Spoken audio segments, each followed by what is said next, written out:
on va répondre à une question que vous vous posez sûrement. Comment gagner de l'argent sur les réseaux sociaux? Alors, déjà, il faut que vous sachiez que c'est pas n'importe qui peut gagner de l'argent avec ses réseaux sociaux. Il faut avoir une certaine influence, un certain nombre d'abonnés, un certain nombre d'engagements, etc. Mais voilà, je me dis que ça peut quand même vous intéresser de savoir comment par exemple des influenceurs, youtubeurs, etc. font pour gagner de l'argent avec leurs réseaux sociaux. Donc la vidéo va s'articuler en 3 points. Premier point, on va parler d'Instagram et de Snapchat. Deuxième point, on va parler de YouTube. Et troisième point, on va parler des blogs. Donc cette vidéo parle de l'argent que se font les influenceurs, youtubeurs et les blogueurs.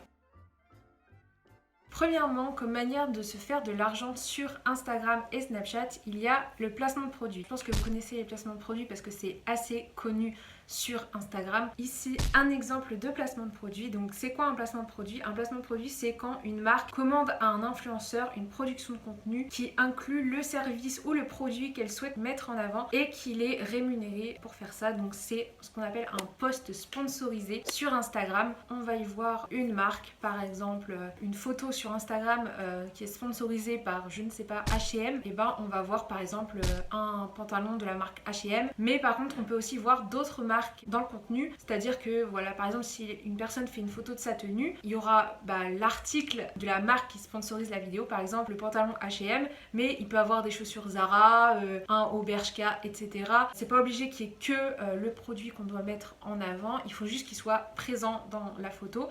Donc voilà, donc là c'est un placement de produit qu'on peut faire en post et également en story. Donc pour Snapchat, c'est exactement la même chose, sauf que là ça se passera uniquement en story. La personne fait une vidéo en story ou une photo qui parle du produit que la marque souhaite mettre en avant et pour laquelle elle a payé l'influenceur. Donc pour ça, il faut qu'il parle des caractéristiques du produit, qu'est-ce que c'est, s'il veut il peut mettre un lien, ça dépend les briefs pour aller acheter le produit. Et voilà quoi, il doit faire une production de contenu qui met en avant un service ou un produit. Ensuite, on a le post dédié, donc ça c'est uniquement sur Instagram. Donc là c'est à peu près pareil que le placement de produit, sauf que la marque ne veut qu'il n'y ait que son produit dans le contenu, donc c'est-à-dire en vidéo, en photo ou en IGTV par exemple. Donc ça c'est pas sur Snapchat, c'est que sur Instagram. Et là on ne doit voir que le produit en question de la marque qui l'a payé pour le faire. Ensuite on va parler du takeover. On voit souvent ça chez les influenceurs, surtout en story. Donc c'est quoi le takeover? C'est quand la marque demande à l'influenceur de prendre en otage, takeover, le compte de la marque en soi, par exemple le compte de L'Oréal ou le compte de Haribo, j'en sais rien, n'importe quel compte. Et au lieu que ce soit le community manager de la marque qui fasse du contenu sur ce compte, c'est l'influenceur en question. Donc ça va lui permettre de ramener du monde sur le compte et potentiellement des clients, des acheteurs, etc. On voit souvent ça avec Sephora où les youtubeuses disent aujourd'hui c'est moi qui prends le contrôle du compte de Sephora, donc venez me suivre là-bas, et elles sont payées pour faire ça. Donc souvent le takeover ça se passe en story et on a vu ça récemment par exemple avec Ezil sur le compte de Kaplan. Elle est partie en voyage à New York avec Kaplan et je sais plus, pendant une journée je crois, c'est elle qui faisait les stories en fait sur le compte de Kaplan. Bonjour à tous, alors comme je l'ai dit c'est mon compte perso aujourd'hui, c'est moi qui vais tenir le compte de Kaplan France, donc je vais vous emmener à l'école, je vais vous montrer un peu les locaux et c'est parti. Donc c'est ça le takeover et elle est rémunérée pour faire ça. Et enfin, le dernier moyen de gagner de l'argent sur Instagram et Snapchat, ce sont les liens affiliés. Alors c'est quoi les liens affiliés? Les liens affiliés, c'est quand par exemple vous cliquez sur un lien swipe up, parce que on peut faire ça maintenant sur Instagram et Snapchat en story. Par exemple, on vous dit swipe up pour commander ce jean ou swipe up pour commander ce produit. Ce sont des liens affiliés. Donc il y a deux manières de gagner de l'argent avec les liens affiliés. Soit les influenceurs sont rémunérés en fonction du nombre de personnes qui ont cliqué avec leur lien, soit ils sont rémunérés en fonction des ventes qui ont été faites grâce à ce lien. Donc ça dépend du brief de la marque. On peut aussi retrouver ça dans les vidéos YouTube, mais je vous en parlerai juste après. Et donc les liens affiliés, on appelle ça du commissionnement. C'est quand les influenceurs touchent de l'argent en fonction des ventes ou en fonction des clics sur les liens qui ont été mis en swipe up, dans la description, etc. Ensuite on va parler de YouTube. Donc là ça ressemble un petit peu à ce qu'on a dit tout à l'heure. Donc sur YouTube on peut gagner de l'argent avec les placements de produits. Donc là c'est un peu différent mais c'est toujours le même principe. Une marque rémunère un influenceur, un youtubeur pour qu'il parle de son produit, de son service, qu'il le mette en avant. Et en général selon les briefs, évidemment ça dépend de ce que veut la marque, mais en général ça doit être fait dans les 2 premières minutes de la vidéo. Donc par exemple vous cliquez sur une vidéo au pif random et qui contient un placement de produit. Donc au début de la vidéo on va vous présenter un produit et on va en faire la promotion qui n'a pas forcément de rapport avec la vidéo. Cette vidéo est sponsorisée par la LaLab. Si vous connaissez pas la LaLab, même si je pense que quand même tout le monde connaît à un moment donné, c'est une application qui te permet d'imprimer des photos. Ça fait des souvenirs. Moi si je kiffe c'est parce que c'est hyper simple. Vous connaissez maintenant ma devise dans la vie. On apprécie quand on n'a rien à faire. Télécharge l'application avec ton téléphone, tu viens sélectionner directement les photos qui sont dans ton téléphone et bim, tu les imprimes, tu fais des calendriers, tu fais des box. Je vais vous montrer après, moi j'ai fait plein de trucs. Ensuite vous avez les LaLaBox. Les formats sont plus gros comme ça, donc j'ai imprimé des photos avec mes potes. Je suis trop contente franchement. Ça fait trop des souvenirs. C'est bientôt Noël. Vous pouvez aussi faire des livres photos, pareil, bête des cadeaux de Noël. Moi j'ai fait sur nos vacances à Salou avec mes potes, je suis trop contente. En ce moment par exemple on voit énormément de placements de produits pour des jeux mobiles comme Lords Mobile, Raid Shadow Legends, etc. Donc voilà, la vidéo va pas forcément tourner autour du jeu mobile, ça va pas forcément être un gameplay ou voilà, ça n'a pas forcément de rapport. L'influenceur, le youtubeur peut faire son contenu comme il le veut après, mais au début de sa vidéo il va présenter un produit, en faire la promotion et il peut aussi mettre dans la description des liens affiliés, donc ce qu'on a dit juste avant. Donc c'est pareil que pour le post Instagram, il doit présenter les fonctionnalités du produit ou du service, ses caractéristiques, il peut donner aussi son avis si c'est dans le brief, voilà. Tout dépend après en fonction de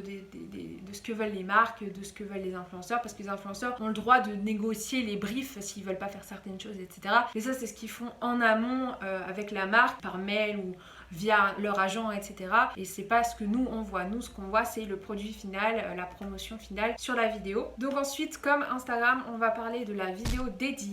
Là l'influenceur slash youtubeur va gagner un peu plus d'argent que pour un placement de produit. C'est facturé un peu plus cher parce que là la vidéo est dédiée à la marque, au produit ou au service. Je vais prendre comme exemple le Redbox Trip, le Redbox Trip 2 qui a été financé par la banque en ligne N26. Donc c'était une vidéo dédiée puisque toute la vidéo tourne autour des fonctionnalités de la banque, puisque dans la vidéo Redbox Trip ils s'envoient de l'argent directement, ils peuvent écrire un petit mot pour savoir à quoi correspond l'argent, ils peuvent voir l'état de leur compte, retirer de l'argent, enfin mettre de l'argent sur un autre compte, etc. Donc là on voit bien en fait les caractéristiques de la banque en question, et donc ça c'est une vidéo dédiée puisque ils ont créé le concept, même si le concept existait déjà, ils ont créé un concept autour de cette banque en ligne. Donc ça c'est ce qu'on appelle une vidéo dédiée, et la vidéo met en scène en fait le produit, et ça donc c'est facturé beaucoup plus cher puisque le contenu est beaucoup plus difficile à produire, beaucoup plus long, c'est une vraie promotion, une vraie publicité pour la marque, donc forcément plus la publicité est longue entre guillemets, plus ça doit coûter cher. Parfois ce sont les marques qui demandent aux influenceurs de faire une vidéo dédiée sur leurs produits, ensuite ils acceptent ou ils n'acceptent pas, mais parfois c'est aussi les influenceurs youtubeurs qui demandent à des marques de sponsoriser leurs vidéos parce qu'ils ont envie de faire un concept et ils trouvent que ce serait justifié que la marque sponsorise ce concept puisque c'est une énorme pub. Donc voilà, des fois ça peut aller dans les deux sens, des fois c'est les marques qui démarchent les influenceurs, des fois c'est les influenceurs qui démarchent les marques. Et enfin on va parler de la dernière manière de gagner de l'argent sur YouTube, ce sont les vues YouTube. Donc il faut savoir que un youtubeur peut monétiser sa chaîne et il va gagner de l'argent en fonction des publicités qui sont mises sur sa vidéo. En fait il y a des annonceurs qui vont mettre des pubs sur vos vidéos, et plus les vidéos sont vues, donc les pubs sont vues, plus ça rapporte de l'argent à la marque, et vous allez toucher un petit pourcentage de l'argent créé grâce à ces pubs. Mais il faut savoir que la monétisation ça peut pas se faire sur n'importe quel, enfin il vous suffit pas de créer une chaîne YouTube et de mettre une vidéo random et votre chaîne sera monétisée, vous allez gagner de l'argent si votre vidéo fait 1000 vues par exemple. Non, il faut avoir un certain nombre d'abonnés et un certain nombre d'heures de visionnage. Donc sur YouTube il faut avoir 1000 abonnés et 4000 heures je crois de visionnage pour pouvoir monétiser sa chaîne et gagner de l'argent grâce aux publicités qui sont mises sur nos vidéos. Et il faut savoir, mais je pense que ça vous le savez, que quand une personne qui est créatrice de contenu sur YouTube produit un contenu qui fait plus de 10 minutes, il a le droit de choisir combien de pubs il veut mettre sur sa vidéo. Donc une pub avant, une pub pendant, une pub après. Quand ça fait moins de 10 minutes il y a juste une pub avant je crois et une pub après, et quand ça fait plus de 10 minutes il peut en mettre autant qu'il veut. S'il a envie de vous mettre 3 pubs à la suite, il peut, il fait ce qu'il veut. Après ça dépend comment la communauté prend ça, mais voilà, à partir de 10 minutes ils peuvent mettre beaucoup de pubs et donc gagner beaucoup plus d'argent. Il faut aussi savoir que pour les vues YouTube, il y a des moments propices dans l'année où c'est beaucoup plus intéressant pour les annonceurs de mettre des pubs sur les vidéos des youtubeurs. Je pense notamment au mois de décembre qui est le mois de Noël, donc forcément les gens veulent acheter leurs cadeaux, ils ont besoin de chercher des idées et donc ils sont plus susceptibles d'aller sur YouTube et de tomber sur la pub et de potentiellement acheter le produit. C'est pour ça que vous voyez énormément de vidéos sur YouTube en décembre et il y a des périodes creuses aussi, je crois il y a janvier et août, c'est les vacances donc beaucoup de gens partent et ne regardent pas YouTube, donc ne regardent pas les pubs. Et janvier parce que c'est la période après Noël, donc les gens ont déjà fait leurs achats et tout. Donc c'est pas très intéressant pour les annonceurs, mais voilà, il y a des périodes plus ou moins creuses par rapport au nombre de pubs qui sont présentes sur YouTube.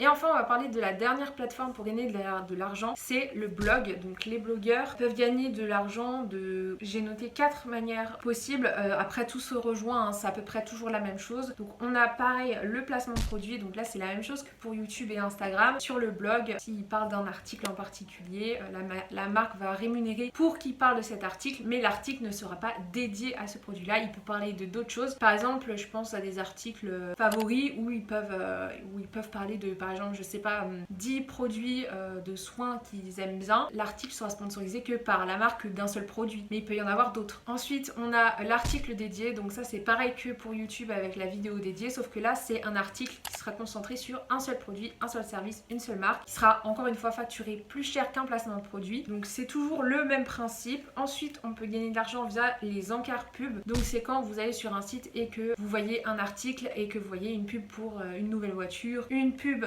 pour H&M, une pub pour Asos, une pub pour Igral, j'en sais rien, n'importe. Donc là c'est des publicités qui encadrent le blog sur les côtés, au-dessus, en dessous, etc. Ils vous payent pour pouvoir mettre leur pub. Et ensuite on peut gagner de l'argent sur le blog grâce aux liens affiliés, donc le commissionnement, j'en ai parlé tout à l'heure. Lorsque par exemple vous faites un article sur un produit et que vous mettez le lien affilié en bas de l'article ou dans la rubrique lien et que la personne clique, vous pouvez être rémunéré en fonction des clics ou en fonction des ventes faites grâce à ce lien. Et donc le blogueur touche une commission par rapport à ça. Donc voilà tout le monde, j'en ai fini pour cette vidéo sur les différentes manières de gagner de l'argent sur les réseaux sociaux. J'espère avoir été assez clair. Si vous avez des questions, n'hésitez pas à les mettre dans les commentaires. Mais en tout cas, c'est à peu près toujours la même chose. On a le placement de produit, le post dédié, la vidéo dédiée, l'article dédié, l'affiliation et les encarts pubs. Les vues YouTube avec les pubs ou les pubs tout simplement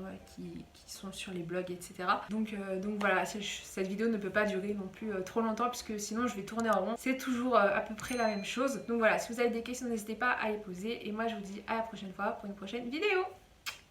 Bisous.